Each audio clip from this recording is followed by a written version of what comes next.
My dad and I have a business together, and things have been slow this year. I get my income through one of our clients as a subcontractor, and my dad has another job with a $160,000 salary.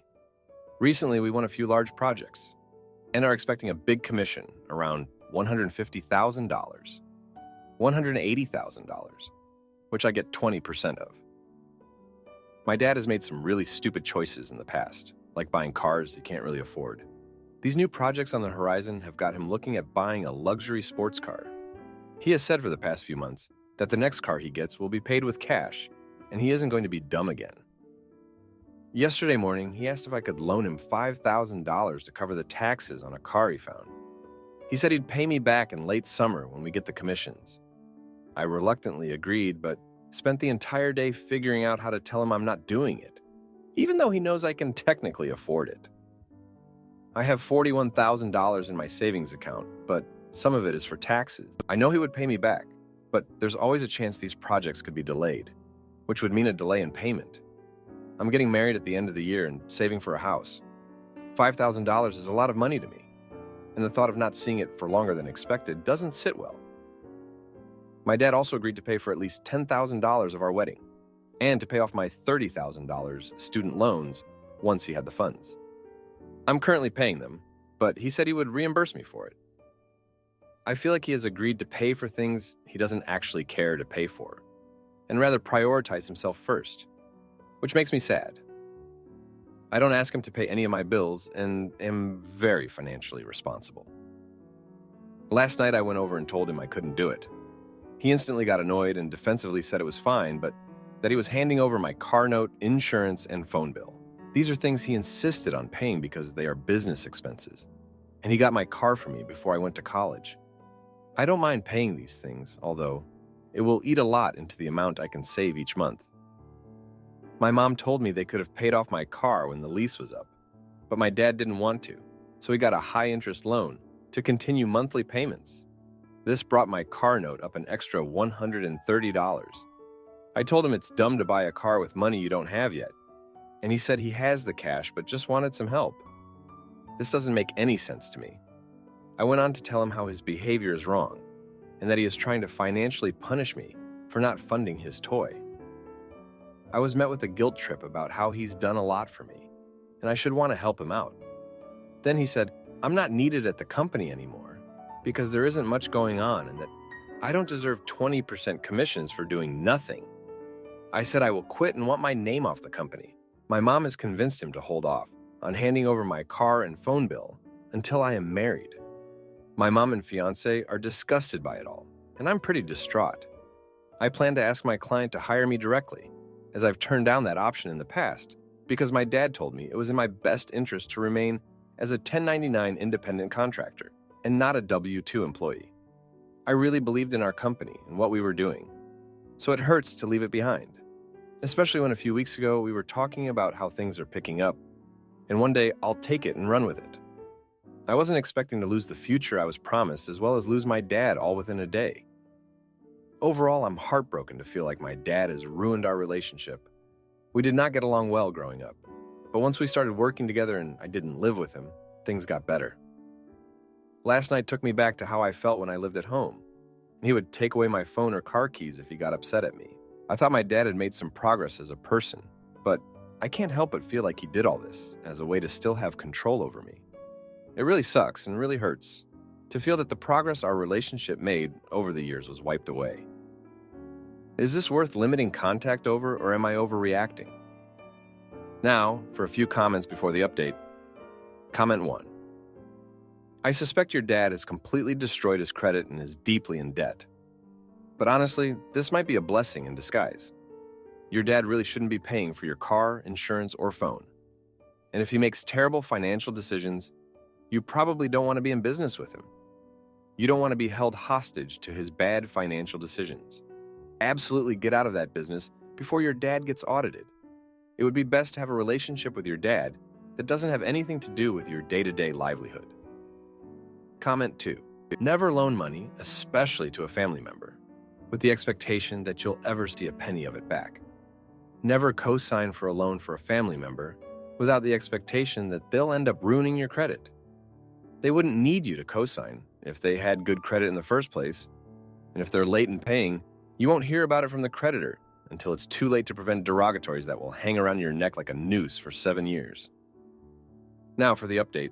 Hey everyone, a lot has happened since my last post. After I told my dad I couldn't loan him the $5,000, things got really tense. He didn't speak to me for a few days, and when he finally did, it was all business. He handed over my car note, insurance, and phone bill as he said he would. This added a significant burden to my monthly expenses, but I managed to adjust my budget to accommodate the new costs. My mom tried to mediate, but my dad was adamant about his decision. A couple of weeks later, we had a meeting with our client to discuss the upcoming projects. My dad was unusually quiet during the meeting, and I could tell something was off. After the meeting, he pulled me aside and told me he was considering selling his share of the business. He said he was tired of the stress and wanted to retire early. This came as a shock to me because he had always been so passionate about the business. I asked him what would happen to my share and the commissions I was expecting. He said he would make sure I got my 20% from the upcoming projects. But after that, I would be on my own. He suggested I start looking for other opportunities, which felt like a punch to the gut. I had invested so much time and effort into the business, and now it felt like it was all slipping away. I decided to take his advice and reached out to our client to discuss the possibility of being hired directly. They were open to the idea and offered me a position as a W-2 employee with a decent salary and benefits. It wasn't as much as I was making with the commissions, but it was stable and secure. I accepted the offer and started the transition process. During this time, my dad went ahead and bought the luxury sports car.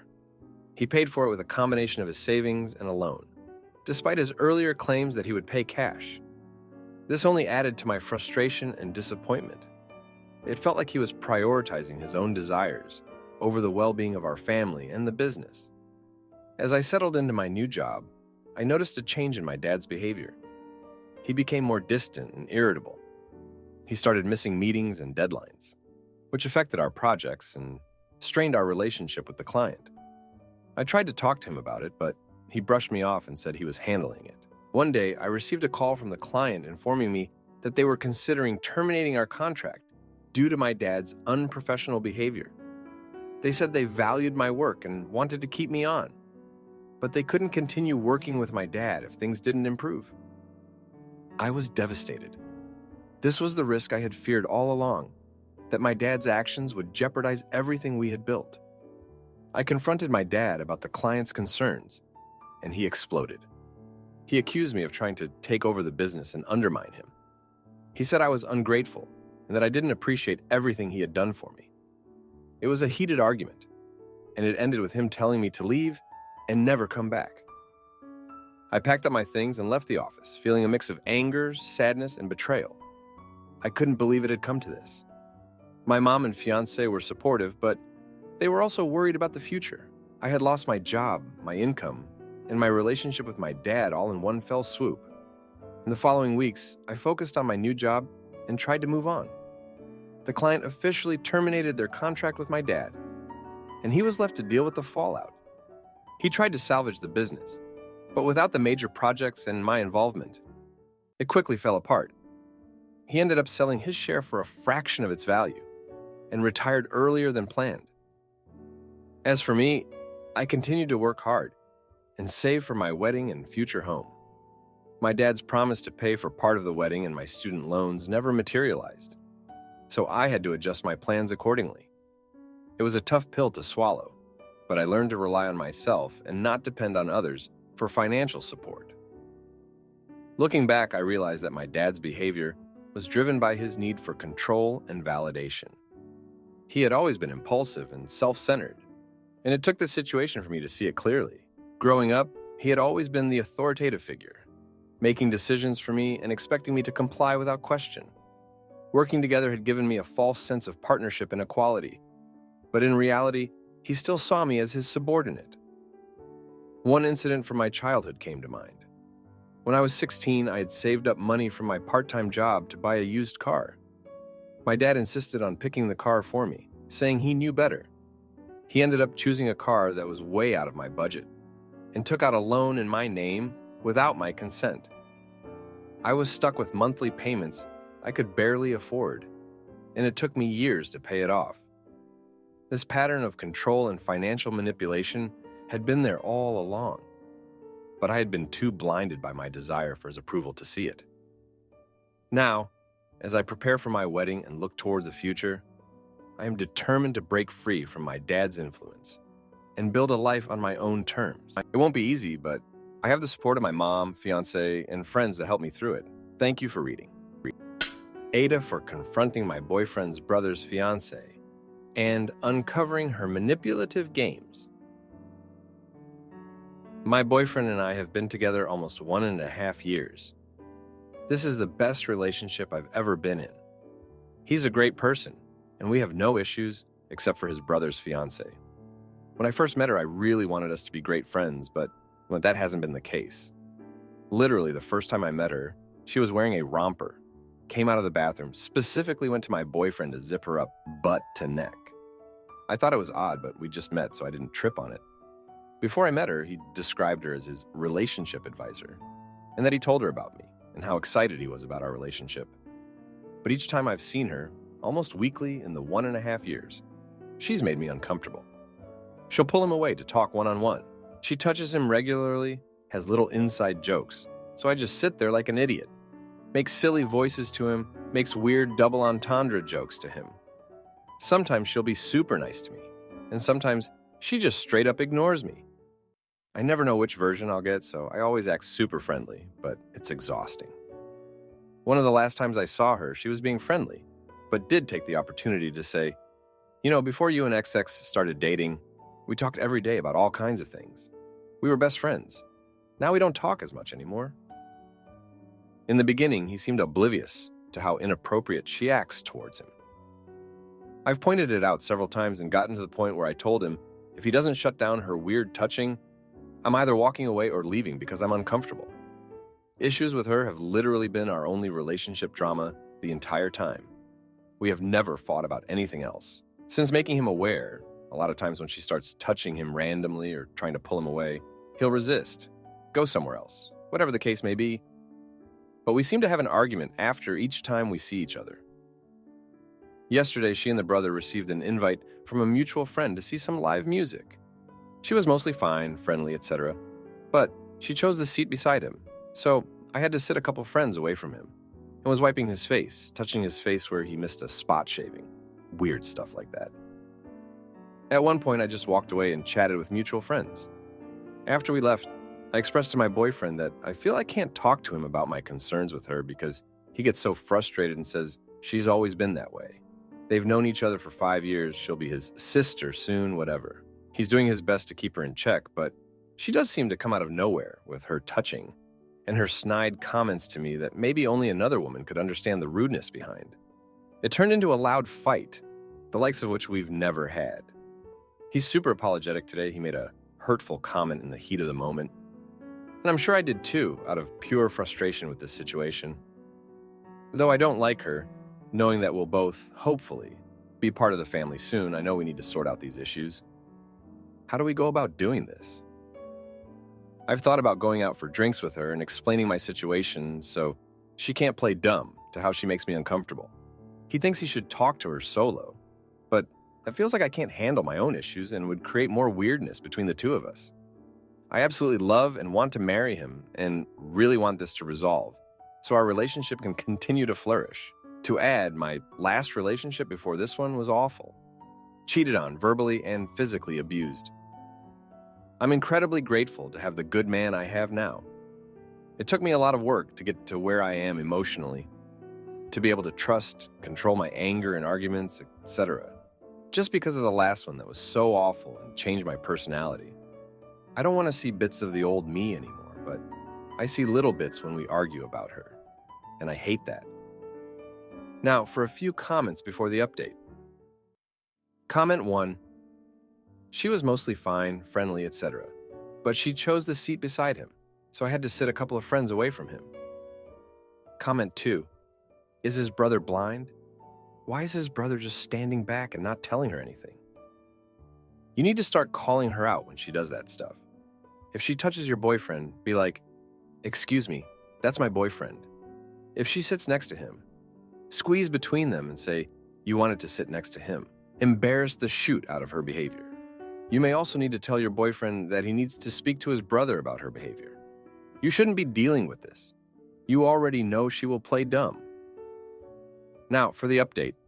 Thanks for all the comments on my last post. So, a lot has happened in the past 3 days.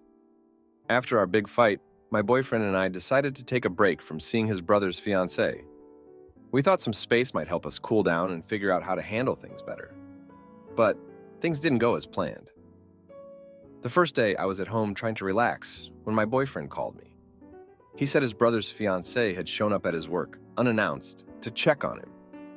He said she was acting all concerned and even brought him lunch. He felt awkward, but didn't want to make a scene at work, so he accepted it. I was furious when he told me. I felt like she was crossing another boundary, and it made me question if she was doing it on purpose to get under my skin. That night, we had another argument. I told him that her showing up at his work was inappropriate and that he needed to set firmer boundaries. He agreed, but said he didn't know how to do it without causing a family rift. I felt like he was making excuses, and it made me even more upset. We ended up going to bed angry, which we never do. The next day, I decided to take matters into my own hands. I texted her and asked if we could meet up for coffee. She agreed, and we met at a local cafe. I tried to be as calm and polite as possible, but I could feel my frustration bubbling under the surface. I told her that her behavior was making me uncomfortable and that I needed her to respect my relationship with my boyfriend. She acted surprised and said she didn't realize she was doing anything wrong. I didn't believe her, but I didn't want to escalate things, so I just asked her to be more mindful in the future. She agreed, but I could tell she wasn't taking me seriously. Later that day, my boyfriend called me again. He said his brother's fiancée had called him right after our coffee meeting, crying and saying that I had attacked her. I was shocked. I had been firm but polite, and I couldn't believe she was twisting things around. My boyfriend was caught in the middle and didn't know who to believe. This led to another argument between us. I felt like I was losing him, and it scared me. On the third day, things took a turn for the worse. My boyfriend's brother called him and said that his fiancée was considering calling off their engagement because of the drama I was causing. My boyfriend was devastated and blamed me for the whole situation. He said I should have let him handle it, and now I had made everything worse. I felt like I was drowning. I had only tried to protect our relationship, but it seemed like everything I did backfired. In the midst of all this, I made a huge mistake. I was so desperate to prove that she was manipulating the situation that I went through my boyfriend's phone while he was in the shower. I found texts between him and his brother's fiancée that were way too friendly for my liking. They were talking about personal things, and she was even sending him selfies. I felt sick to my stomach. When he came out of the shower, I confronted him with the texts. He was furious that I had invaded his privacy and said that I had crossed a line. He packed a bag and left to stay with a friend for the night. I spent that night alone, crying and regretting my actions. I knew I had messed up, but I didn't know how to fix it. The next morning, my boyfriend came back and we had a long talk. He said he understood why I was upset, but that I had gone about everything the wrong way. He said he needed some time to think about our relationship and whether he could trust me again. I felt like my world was falling apart. In the fallout of all this, I started to reflect on my past relationship and how it had affected me. I realized that my trust issues and fear of being hurt again were driving my actions. I didn't want to lose my boyfriend, but I knew I needed to work on myself if we were going to have any chance of moving forward. I decided to start seeing a therapist to help me deal with my past trauma and learn healthier ways to handle conflict. As for my boyfriend, he's still trying to figure things out. He's been spending more time with his brother and his fiancée, which makes me nervous, but I know I need to give him space. We're both hurting, but I hope that we can find a way to rebuild our trust and move past this. Thanks for reading. Aita for refusing to let my wife's conspiracy theorist brother live with us after he got arrested. I've been with my wife for 7 years, married for 2. We have a great life together, and our relationship is as solid and loving as I've had in my life. In the time we've been together, we've watched my wife's brother Joe's life spiral. Joe had a long-term relationship end just before my wife and I met. At that time, he was employed by a major university in the information technology department, had friends, and lived a somewhat normal existence. His relationship ended. Nobody really knows why. And he moved into a cabin in the mountains. About a year later, Joe quit his job due to environmental allergies. He would not elaborate further and refused to see a doctor. He became increasingly isolated and started subscribing to a lot of medical and political conspiracy thoughts. Around this time, my wife went to visit Joe. Joe's previously mentioned cabin was apparently in a state of squalor. Joe told my wife that he had been the victim of a spiritual attack and that he felt he was being watched by spirits. My wife told Joe that he needed to speak with a medical professional about this and his environmental allergies. Joe refused, and a short time later, he was evicted from his cabin. This was right as Infection 19 was beginning, and he drove from place to place and lived in his van for about 18 months. This came to an end when a storm soaked the inside of his van and clothing, and he moved back in with my mother-in-law. During this time, he was offered financial help, a bed at multiple family members' homes, help finding work, and money to seek mental health treatment. He claimed that he was unable to work because he needed to detox from mold exposure due to the van flooding. He maintains this stance nearly 3 years later. Since that time, he has bounced from my mother-in-law's house to her boyfriend's house to my father-in-law's trailer. He continues to claim he can't work due to mold detox and environmental allergies. Again, he has not seen or been diagnosed by a doctor for any of this. He refuses any help that comes with any conditions. In December 2023, he and my father-in-law got into a physical altercation that ended in Joe being arrested for attack. My mother-in-law let him move in again, despite some obvious misgivings. A couple of weeks ago, he was given probation and a restraining order. He finally agreed to go see a doctor as a condition, but has now gone back on that, all while still refusing to look for work. The family is at a loss on what to do. We've all had near zero expectations of change for years and are still let down. He stubbornly acts as if nothing is wrong and won't listen to reason on any level. I can see how much this hurts my wife especially. She's had years of therapy to deal with this and other family issues. I try my best to be a supportive partner, but it's a helpless feeling to see this happen over and over. I truly hope someone gets through to him, but I'm not sure I see a light at the end of this tunnel. Now, for a few comments before the update. Comment 1. If he has a disorder that prevents him from trusting people, then productive communication is bound to be extremely challenging. Untrained people can give you bad advice on what to do. You need professional strength advice from people who work with these conditions. The internet, including YouTube, can be a helpful part of that as long as you limit yourself to doctors who specialize in the field. One comes to mind in particular who goes by Dr. Sill. He's an Australian MD, training for a psychiatric specialty. His videos are both professional and empathetic, and his audience is small enough that you may be able to communicate directly. Comment 2. Well, the boy's got some substantial mental health problems. If it's not schizophrenia, it's something else that appears equally debilitating. As a sibling of someone with severe mental health issues, there is no reprieve, no hope, and no end in sight. I empathize with your wife, but doing your best to live your lives independently from the ongoing disaster is the only shot you have. There isn't much to do to help if he doesn't want it. Now, for the update. Thanks for reading my last post.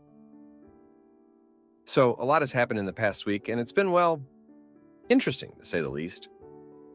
Joe's situation took a turn that none of us saw coming. Last Monday, my mother-in-law found Joe unconscious in his room.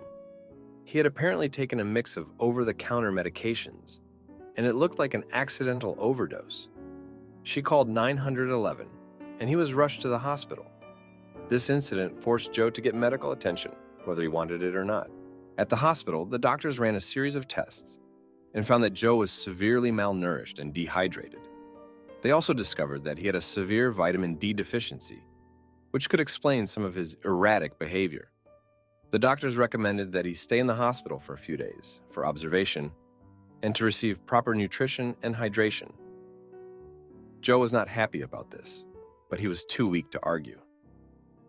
During his hospital stay, a psychiatrist was brought in to evaluate Joe.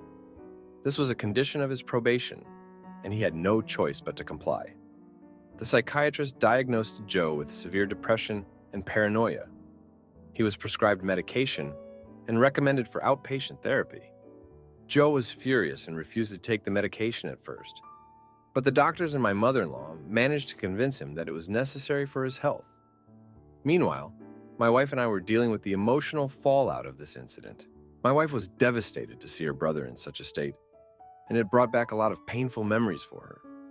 She spent hours at the hospital talking to Joe and trying to get through to him.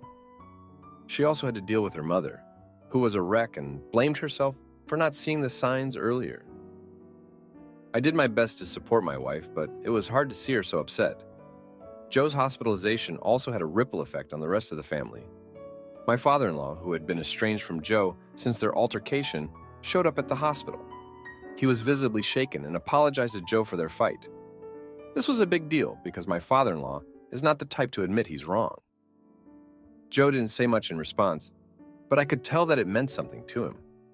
After a few days in the hospital, Joe was discharged with strict instructions to follow up with his psychiatrist and to take his medication. My mother-in-law agreed to monitor him and make sure he attended his therapy sessions. Joe was still resistant, but he seemed to realize that he didn't have much of a choice if he wanted to avoid going back to jail. The first therapy session was a turning point. Joe was reluctant to open up at first, but the therapist was patient and managed to get him to talk about his fears and anxieties. Joe admitted that he felt like he was being watched and that he couldn't trust anyone. The therapist explained that these were symptoms of his paranoia and that the medication could help. Joe agreed to give it a try, but he was still skeptical. Over the next few days, Joe started to show some improvement. He was more coherent and less agitated. He even apologized to my wife for all the stress he had caused her. This was a huge step because Joe rarely admits when he's wrong. My wife was cautiously optimistic, but she knew that this was just the beginning of a long journey. One of the most surprising developments was that Joe started to show an interest in getting back to work. He mentioned that he missed his old job and that he wanted to feel useful again. This was a complete 180 from his previous stance, and it gave us all a glimmer of hope. My wife and I decided to help him look for remote IT jobs that he could do from home, given his environmental allergies. We found a few job listings and helped Joe update his resume. He was hesitant at first, but he eventually agreed to apply for a couple of positions. This was a big deal, because Joe had been out of the workforce for so long. We knew it wouldn't be easy, but it was a step in the right direction. In the midst of all this, my wife and I had a heart-to-heart conversation about our own relationship. The stress of dealing with Joe had taken a toll on us, and we realized that we needed to make more time for each other. We decided to start going to couples therapy to work on our communication and to make sure we were both on the same page. This was a difficult decision, but we knew it was necessary for the health of our marriage. As for Joe, he's still a work in progress. He's attending his therapy sessions and taking his medication, but he has a long way to go. The family is cautiously optimistic, but we're all aware that there could be setbacks. My wife is still dealing with her own emotional baggage, but she's hopeful that Joe is finally on the right path. One thing that came out during Joe's therapy sessions was that he had been struggling with feelings of inadequacy and failure ever since his long-term relationship ended. He felt like he had lost everything and that he didn't deserve to be happy. This was a revelation for us, because Joe had always put on a brave face and acted like he didn't care. It made us realize just how deep his pain went and how much he had been suffering in silence. In the end, this past week has been a wake-up call for all of us. We've realized that we can't keep enabling Joe's behavior and that he needs professional help to get better. It's going to be a long and difficult journey, but we're committed to supporting him every step of the way. Thanks for reading. If you like this video, you'll probably like these too. Also, while you're here, please consider subscribing. It's your support that keeps this channel alive and allows me to make better and longer videos. Have a great day.